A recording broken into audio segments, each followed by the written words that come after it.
Hi guys, welcome to cricket channel Venkatesh. Team India T20 squad అనగానే మనకి ఏం గుర్తుకొస్తుంది? మన explosive batting talent and the fire power of that batting. అదే దాని గురించి మనం మాట్లాడతాం. కానీ మీరు మర్చిపోతున్న విషయం, మీరు కానీ నేను కానీ మర్చిపోతున్న విషయం ఏంటంటే, కరెంట్లీ మనకి బ్యాటింగ్తో పాటు అద్భుతమైన బౌలింగ్ అటాక్ కూడా ఉన్నది. Probably one of the best in the world. దాని గురించి మనం పెద్దగా మాట్లాడుకోం. ఈ వీడియోలో అది మనం మాట్లాడదాం. ఆ మాట్లాడడంతో పాటు ఆ బౌలింగ్ 11ని మనం అంత మంచి బౌలింగ్ 11 ఉండి కూడా దాన్ని బహుశా మన 11లో ఆ ప్రాపర్ బౌలింగ్ 11ని పెట్టలేని పరిస్థితి గురించి కూడా మాట్లాడదాం. So before going in to the topic, నేను మీకు ఆల్రెడీ తమను చెప్పినట్టుగా మెంబర్షిప్ డ్రైవ్ అనేది మన ఛానల్లో నేను లాంచ్ చేశాను. కానీ అది రిమూవ్ కూడా చేశాను. దాని రీజన్ కూడా చెప్పాను. ఎందుకంటే నెలకి 300 లేకపోతే నెలకి 800 ఆ లెక్కలో ఉండడం చాలా హై అయిపోతుంది మీకు అని చెప్పాను. కానీ కొంతమంది ఏం సజెస్ట్ చేశారంటే, దాంట్లో యాక్చువల్గా స్లాబ్స్ ఉన్నాయి. నేను చూసుకున్నాను, తర్వాత చూసుకున్నానంటే 59 రూపీస్ పర్ మంత్ స్లాబ్ కూడా ఉంది. కానీ పర్ మంత్ 59 రూపీస్ మీ దగ్గర కలెక్ట్ చేసిన ఏడాదికి ఎంత అవుతుంది? 700 పైగా అయిపోతుంది. మీకు ఎందుకు అంత బర్డెన్ చేయడం నాకు ఏమాత్రం ఇష్టం లేదు. ఎందుకు మన ఛానల్లో ఇది మీరు సదాగా మీరు చూస్తున్నారు, నేను సదాగానే వీడియోలు చేస్తున్నాను అంతే తప్ప ఇది ఏదో మానిటరీ థింగ్ ఏం కాదు. I'm getting some money from YouTube, that's fine. అంతేగాని ఇంకా ఏదో సంపాదించాలి, మీ దగ్గర బోర్డంతో వసూలు చేసేయాలి. మీకు ఏదైనా వీలైతే మీకు ఏదైనా హెల్ప్ చేయాలి, మీకు ఏదైనా మంచి ఇది ఇవ్వాలి తప్ప మిమ్మల్ని బర్డెన్ చేయడం నాకు ఏమాత్రం మనస్ఫూర్తిగా చెప్తున్నాను. బర్డెన్ చేయడం నాకు ఏమాత్రం ఇష్టం లేదు. ఆ 59 రూపీస్ కూడా నేను పెట్టదలుచుకున్నాను. So membership chapter is close. అయితే నేను క్లోజ్ చేసినందువల్ల ఆల్రెడీ పే చేసిన వాళ్ళకి అమౌంట్ రిటర్న్ అయిందో లేదో నాకు ఎవరు చెప్పలేదు. రిటర్న్ అయితే మాత్రం చెప్పండి, ఐ ఫీల్ హ్యాపీ. లేకపోతే ఇంతకుముందు చెప్పినట్టుగా మీరు ఆల్రెడీ సబ్స్క్రైబ్ చేసి ఉంటే మీకు ఎలాంటి అడిషనల్ బెనిఫిట్స్ నేను ఇవ్వట్లేదు కాబట్టి I'm ready to refund that amount. Me phone number కనుక ఇస్తే నేను ఫోన్పే ద్వారాను మరో రకంగా మీకు అమౌంట్ పంపించేస్తాను. So let us now go in to the topic. So ఇందాక చెప్పినట్టుగా మనకి అద్భుతమైన బౌలింగ్ అటాక్ ఉంది, చాలా అద్భుతమైన. మీరు జస్ట్ యూ ఇమాజిన్, అంటే ఇప్పుడు ఏషియా కప్ మనకు వెళ్తున్న టీంలో we have Jasprit Bumrah, without any doubt వరల్డ్లో number 1 bowler in all formats. Particularly ఈ ఫార్మాట్లో అయితే అది తిరుగులేదు. And you have Arshdeep Singh who is also very very good. వాళ్ళిద్దరితో పాటు మనకి ఇద్దరు గన్ స్పిన్ బౌలర్స్ ఉన్నారు, వరుణ్ చక్రవర్తి అండ్ కుల్దీప్ యాదవ్.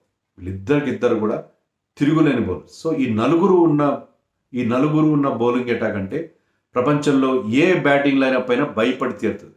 అలాంటి బౌలర్స్ వాళ్ళ record speaks for it self.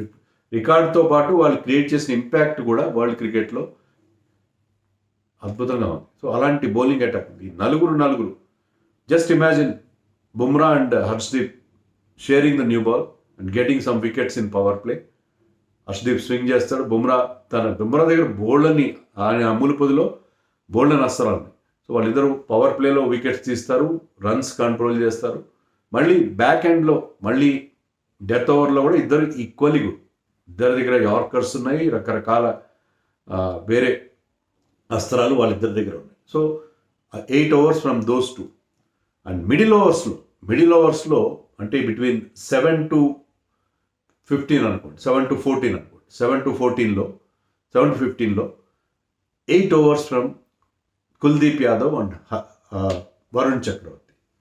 అద్భుతంగా ఈ నలుగురితో పాటు ఇంకా 8 ఓవర్లు మిగిలినాయి. 8, 16, ఇంకో 4 ఓవర్లు. Hardik Pandya, he's a versatile bowler who can bowl in the power play, he can bowl in the death, he can bowl in the middle overs, and he's a very clever bowler. అంటే skill లెవెల్లో బుమ్రా అంత skill level లేకపోవచ్చు, కానీ he has got good pace, has got lots and lots of variations and a very good thinking brain. And of course that all-rounder Akshar Patel power ప్లేలో వేయగలంటే ఎక్కడైనా bowling వేయగలడు. Akshar Patel can contain. ఇప్పుడు Varun Chakravarthy, Kuldeep are mainly strike bowlers. Akshar Patel is a containing bowler. అంటే ఎవరు runs ఇచ్చేస్తున్నారు, runs వస్తున్నాయి, అతను కంటైన్ చేస్తారు. సో అద్భుతమైన బౌలింగ్ అటాక్. 6 కనుక ఆడితే బ్రహ్మాండంగా ఉంటుంది. ఆలోచించండి, 8 ఓవర్లు మిడిల్ ఓవర్స్లో కుల్దీప్ అండ్ వరుణ్ చక్రవర్తి వేస్తే the kind of impact that we use to see, we have been seeing in కేకేఆర్లో సునీల్ నారాయణ్, వరుణ్ చక్రవర్తి కలిసి బౌలింగ్ వేస్తుంటే ఆ 8 ఓవర్లు ఎంత ఇబ్బంది పడతాయో మనకు తెలుసు ఐపీఎల్. అదే రకమైన ఇంపాక్ట్ వీళ్ళిద్దరూ క్రియేట్ చేయగలరు. And Harshdeep and Bumrah are extremely good. So నలుగురు ఆడితే బ్రహ్మాండంగా ఉంటుంది. హర్షదీప్ వీళ్ళ స్థాయిలో ఉన్నాడా అని మీరు అనొచ్చు. కానీ మీరు ఒక్కసారి అతని ఫిగర్స్ చూడండి. అతని ఫిగర్స్ ఒకసారి చూడండి. 63 T20 ఇంటర్నేషనల్స్ ఆడాడు, 99 వికెట్లు తీశాడు. అతని యావరేజ్ 18.30 ఉంది, which is very very good. Strike rate 13.2, అంటే ప్రతి 13 బాల్స్కి ఒక వికెట్ తీస్తున్నాడు. ప్రతి 13 బాల్స్కి ఒక, which is extremely good, extremely good. Economy is 5.17 for somebody who is bowling in the death. Harshdeep ప్రత్యేకత డెత్ బౌలింగ్. తన ఎకానమీ 5.17 మాత్రమే. అతను వేసిన 63, అతను ఆడిన 63 T20 ఇంటర్నేషనల్స్లో. And you will be surprise to know he has picked up more wickets than Bumrah in T20 internationals. Bumrah అతని కంటే 7 T20s ఎక్కువ ఆడాడు ఇండియాకి. 70 T20 ఇంటర్నేషనల్స్ ఆడాడు బుమ్రా. దాంట్లో 89 వికెట్లు తీస్తే 63 మ్యాచ్ల్లో 99 వికెట్లు తీశాడు Harshdeep. So Harshdeep has taken more wickets than Bumrah. Effectiveness గురించి చెప్పట్లేదు, ఇంపాక్ట్ కానీ effect for sheer impact Bumrah is way ahead of Harshdeep Singh. అతను క్రియేట్ చేసే ఇంపాక్ట్ వేరే ఉంటుంది. బట్ మీరు just going by figures are extremely good. In fact Bumrah strike rate ఏముందంటే 16.9, అంటే ప్రతి 17 బాల్స్కి ఒక వికెట్ తీస్తున్నారు బుమ్రా. కానీ Harshdeep is getting a wicket of every 13 balls.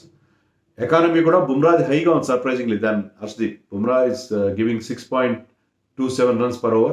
Harshdeep is giving only 5.17. So Harshdeep is very very good. మనం T20 వరల్డ్ కప్ గురించి మాట్లాడదాం. T20 వరల్డ్ కప్ ఫైనల్లో బుమ్రా వేసిన ఆ 16th and 18th ఓవర్ గురించే మనం మాట్లాడతాం. బట్ అవి ఎంత ఇంపాక్ట్ క్రియేట్ చేసే మనకు తెలుసు. క్లాసన్ మిల్లర్ బ్యాటింగ్ చేస్తూ బుమ్రా వచ్చి మ్యాచ్ మొత్తం ఇండియా వైపు తిప్పడం, 30 runs for 30 balls ఉన్నప్పుడు బుమ్రా వేసిన 16th, 18th ఓవర్ గురించి మాట్లాడతాం. But the 19th over bowled by Harshdeep Singh. 19th ఓవర్లో కేవలం 4 runs ఇచ్చాడు. నో డౌట్ కేశవ్ మహారాజ్ ఎక్కువ స్ట్రైక్లో ఉన్నాడు, కానీ కేశవ్ మహారాజ్ని స్ట్రైక్లో ఉంచగలగడం చాలా important. Miller also faced 1 ball, but he got only a single. So ఆ ఇంపార్టెంట్ 19th ఓవర్, ఎప్పుడు మనం చెప్తాం కదా T20 ఇంటర్నేషనల్స్లో 20th ఓవర్ కంటే 19th over is more important. So ఆ 19th ఓవర్లో అతను 4 runs ఇచ్చాడు. దానివల్ల ఫైనల్ ఓవర్లో I think some 17 runs but get. దాన్ని ఆ ఓవర్లో హార్దిక్ పాండ్యా మంచి బౌలింగ్ వేయడం, అలాగే సూర్యకుమార్ పెట్టిన క్యాచ్, అవన్నీ మనకు తెలుసు. బట్ ఆ 19th over bowled by Harshdeep Singh was very very important.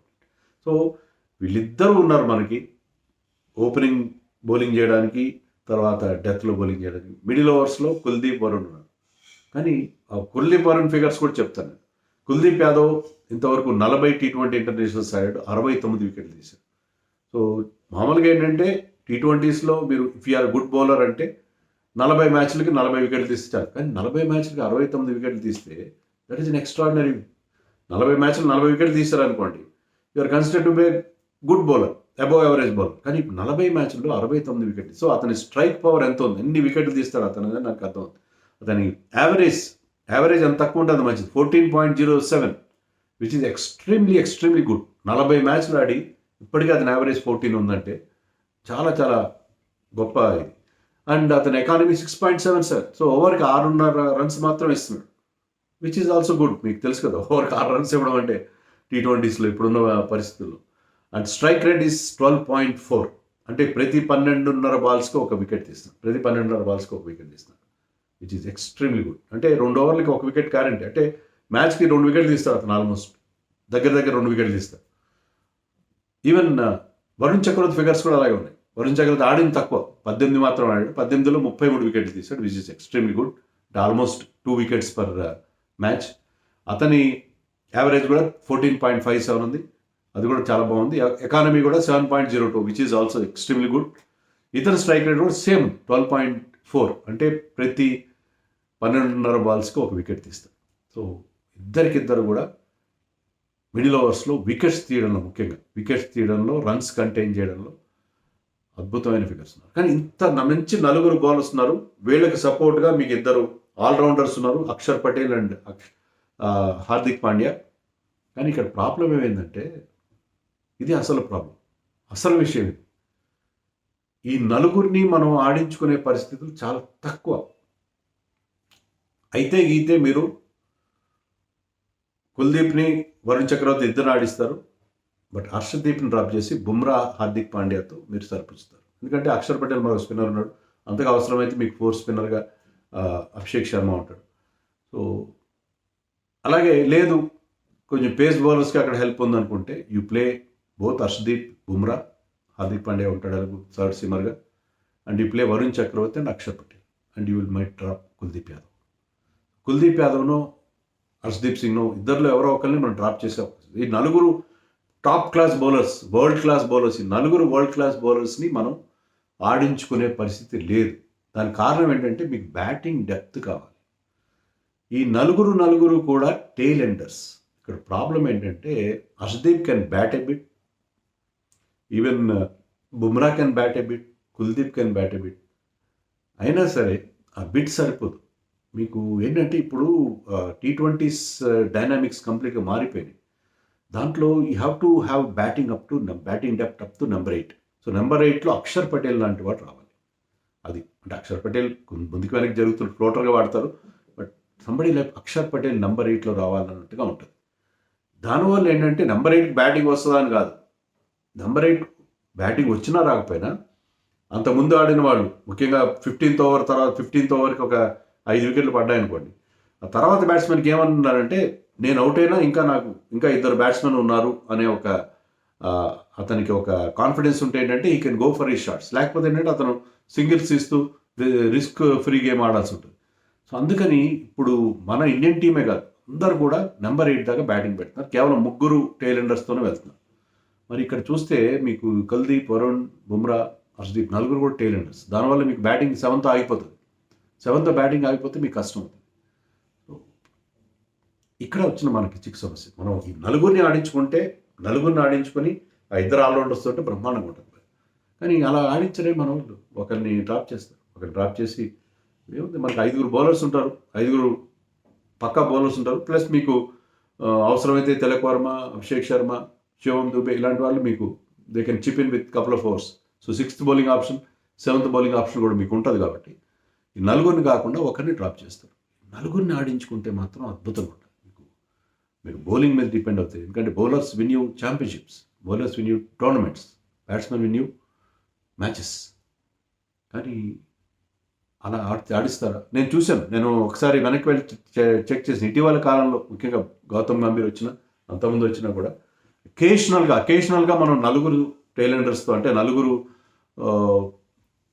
Tail ఎండర్స్తో వెళ్ళాం. 7 వరకే బ్యాటింగ్ పెట్టి వెళ్ళాం. కానీ చాలా more often than not we're going with just 3 tail enders, అంటే 3 స్పెషలిస్ట్ బౌలర్స్. 3 స్పెషలిస్ట్ బౌలర్స్తోనే మనం వెళ్ళడం అనేది ఉంది. సో ఇక్కడ చాలా విచిత్రమైన పరిస్థితి. వీళ్ళు నలుగురు ఆడితే నా సామిరంగా అద్భుతంగా ఉంటుంది. అలాంటిది రిస్క్ తీసుకుంటారా? మనం ముఖ్యంగా ఏషియా కప్లో ప్రయత్నం చేయొచ్చు కదా. ఎవరు కూడా స్ట్రాంగ్గా లేరు అక్కడ. ఏ టీం కూడా ఇండియన్ టీంని మ్యాచ్ చేసే టీంలు ఏషియా కప్లో లేవు. పాకిస్తాన్ కావచ్చు, Afghanistan is very good compare to every other team. Afghanistan is much stronger team. Sri Lanka is good in bowling, Afghanistan is good in bowling but not in batting, and Pakistan is good in bowling, Pakistan కూడా not in batting. Bangladesh కూడా పెద్దగా మనం పెద్దగా strong ఏం కాదు. So మనం ఇక్కడైనా try చేసి 7 వరకే బ్యాటింగ్ పెట్టి, because we have got a wonderful batting lineup. చేస్తే ఎలా ఉంటుందని నాకు అనిపిస్తుంది. కానీ అలా చేస్తే బాగుంటుంది కదా. వీళ్ళు నలుగురు ఆడితే మన బౌలింగ్ తిరుగులేదు. మన బ్యాట్స్మెన్ 150 చేసినా వీళ్ళు నలుగురు కలిసి ఆ స్కోర్ని డిఫెండ్ చేసుకోగలరు అని నాకు నమ్మకం ఖచ్చితంగా ఉంది. మరి ఈ paradoxical situation of not able to play 4 world class bowlers. Kuldeep యాదవ్ని ఆల్రెడీ మనం కూర్చోబెట్టాం టెస్ట్ మ్యాచ్లో ఇదే రీజన్తో. ఎందుకంటే మనకి బ్యాటింగ్ 8 దాకా బ్యాటింగ్ కావాలన్న ఉద్దేశంతో. అదే ఇక్కడ కూడా రిపీట్ అవుతుంది. కుల్దీప్ యాదవ్, అది ఈసారి కుల్దీప్ యాదవ్ కావచ్చు, హర్షదీప్ కావచ్చు, ఎవరో ఒకరు బెంచ్ మీకు పరిమితం అవ్వాల్సిన పరిస్థితి మాత్రం నాకు అనిపిస్తుంది. చాలా విచిత్రమైన పరిస్థితి మీ దృష్టికి తేవాలని వీడియో చేస్తున్నాను. మరి దీని గురించి మీరు ఏమనుకున్నారు కామెంట్స్లో.